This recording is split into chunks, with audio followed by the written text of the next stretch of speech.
Naturally, we jagada kunbase. Loina pamne ne khali. Marab di labuk lamhangi phajaba shemgatpa nyagi phajaba.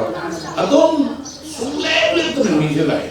Imphal City chaokhatlaga Manipur chaokhatle haiba yaroi. Manipur chaokhathange hairabadi khungang da leiriba tourist spot oiba yaba mapamsing shemgatpa mathou tai haina Manipur Tourism Cooperative Limited ki Chairman MLA Karam Shyam na phongdokkhre. Wafam asi Kakching District ki Tejpur Hydropopida Hianglam Assembly Constituency ki oina saba Ecotourism Park sangaba ki tharamda Karam Shyam na phongdokhibani. MLA Local Areas Development Fund amasung Tourism Department ki apunba senteng makada lupa lak yang khaijang na saba park sangaba aduga mari lenana Manipur Tourism Cooperative Limited ki Chairman MLA Karam Shyam na hai.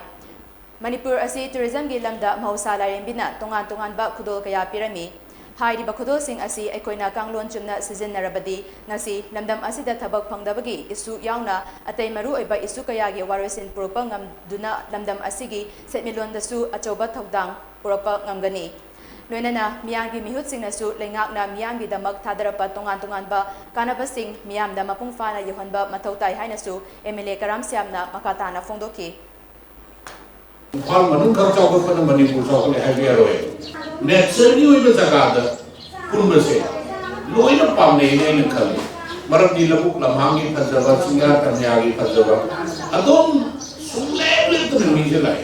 Akoi Manipur chaokhatpa lamdam ama oiba aduga Manipur ki sel thonggi phibam phagalan che hai taragadi sumba tourism park singche paksana shemgatpa atopa su koi lakani aduga akoi leisure ba kendra gi senarus no phanu meeting ama tauge habra sida tauge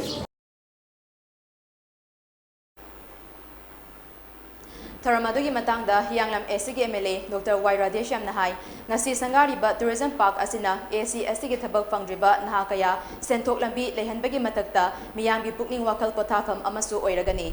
Miyamnasu park asi isa gi iralni khanna park asi luna na thaminasi hainasu MLA Radesham na miyamda appeal tawki.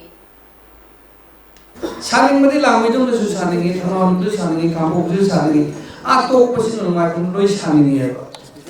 Adu sida kari khali no mayam le imai be session maru mapang adu kauthu pi ge no sida sari se ai mai thamdani mayam gi nusi bagi wakhal thu masu oire ani subada lambe je lamdo lanai te sule khawda kaksin khawga thai ni mai be khong na chala kaksin tin karam lambe